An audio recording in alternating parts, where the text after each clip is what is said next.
Hey, what is going on, guys? It's been a minute since I have done a YouTube video.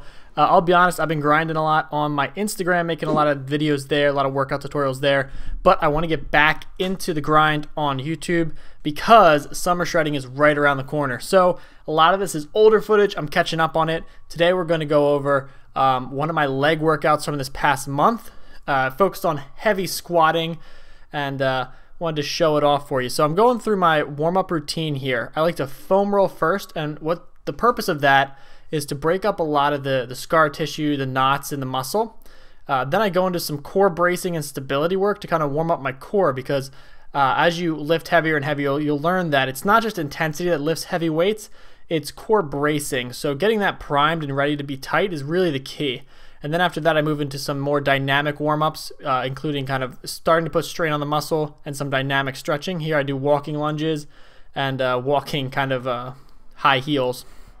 Then after that, we move into warming up with the bar itself. No matter how heavy you squat, I always think it's important to start with just the bar and then slowly work your way up in weight. Not only is this going to allow your central nervous system to get used to the load, you're not going to shock it by immediately throwing 200, 300, 400 pounds on the bar. But it's going to kind of get your mental state ready. You're going to be focused and you're going to feel in control as you slowly work up to the weight that you're going to do. Obviously, after that, you move into other exercises. There's not a need to do that, but when you're doing a heavy compound exercise, it's much more to your benefit to slowly warm up into it. So here you'll see we're up to about 275 pounds, and really all I'm doing this entire time is focusing on just a couple cues that I'll pick for myself, whether it's sticking my butt back more, pushing my knees out, just focusing on something and staying absolutely as tight as possible. And I've been working on keeping my belt off until the heavier set. So you'll notice here at 315 is the first time I throw the belt on. Now, if I was hitting, more than a single to warm up at 275, I would probably throw the belt on.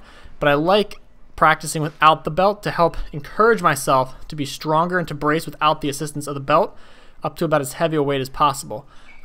But these were moving really fast today, and I have to say this was a while ago. This was about a month ago when this was filmed, and I have gone up from here even. So being in a bulk for this long, it does have its benefits. I might be really fluffy and I may have zero abs, but it's allowed me to really build up a lot of strength and stuff, and that's going to be something that I'm aiming to keep throughout this upcoming cut. So this is the top set. I had 3 sets of this, 335 for just a smooth single, focusing on speed and really good form.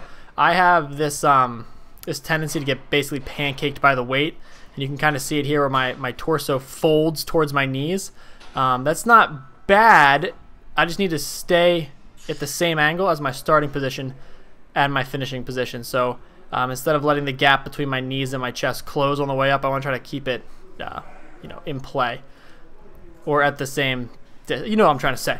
Moving on, we have 5 sets of 3 reps, 82.5% of my 1 rep max here. I don't know what's on the bar. I think maybe it's like 305. Yeah, about 305 I think. And doing 5 sets of 3 here. Again, focusing on trying to keep my chest up and not getting pancaked.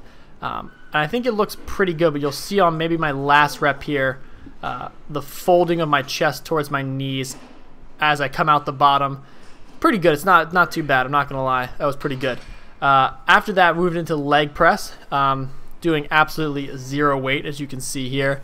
No, I'm kidding. There's weights loaded on the top. But again, one thing I want to emphasize here is you'll notice I'm not going crazy deep. I'm not letting my butt come off the bench, and I'm not doing a ton of weight. I think those are 2 main issues with leg press. Leg press is perfectly okay to go shallower on your reps. But don't do that so you can move a ton more weight. Do it so you can focus on squeezing your quads or your hamstrings, and not letting your back get rounded into the movement. I would never ever add, I don't know, I wouldn't recommend going super heavy on leg press. I feel like it just opens you up to injuries. And, you see all these accessory movements I'm doing, they're very slow, they're very controlled, and I don't use a ton of weight in all of them. I get the heavy lifting out of the way first with the squats. And it's a mistake I see a lot of guys making, right? They'll just go balls to the wall intensity on everything. Just trying to do the whole stack on leg press, the whole stack on leg curls, putting on as many 45s as they can on leg press to see what they can max out on. And it's just like, when you've already hit that heavy compound movement and some back offsets, that's not aiding you at all. You know, you've already pushed the muscle to that extent. So by going further, the strength stimulus has already kind of been stimulated. I could get into more detail in further, you know, videos, and I'll talk more about it as we cut, because I'll be trying to keep my strength. But you have to realize that strength training doesn't mean that every single set is you know, as much weight as you can lift. You have to be smart about it, and there's different ways to absolutely kill your legs and take them to failure. It doesn't just mean going as heavy as possible. So I've also been throwing in shoulders on my leg day, and it is a lot of volume. So if you're someone who's new, I'd probably break these up into separate days. I've been trying to get in, you know, working everything twice a week, and I've been really consistent this entire bulk with my workouts. I know not my YouTube videos, but my workouts have been very consistent. So I'm able to put in a lot more volume, but it's definitely something I've had to work up to. It's not something that I think if you are new to the gym or you're new to a very heavy program, you would want to throw in. You'll probably be pretty spent after doing the heavy squats and all that accessory work. But for me, I've been able to acclimate to it, and it's you get kind of a second wind almost. Definitely a day that you need to drink a ton of water on, though, because you're going to be super dehydrated going this hard, and you want to eat a lot. You want to have a lot of carbs in the system. I train at about 8 or 9 o'clock at night after I've had a solid 4 or 5 meals, and I've got about 3,000 calories in me. And that'll change, obviously, when I'm on a cut, but for now, utilizing these extra calories has allowed me to, you know, squeeze in more into these workouts to where they're not just one body part. And I'm able to then work these body parts multiple times a week and squeeze just as much growth out of them as possible.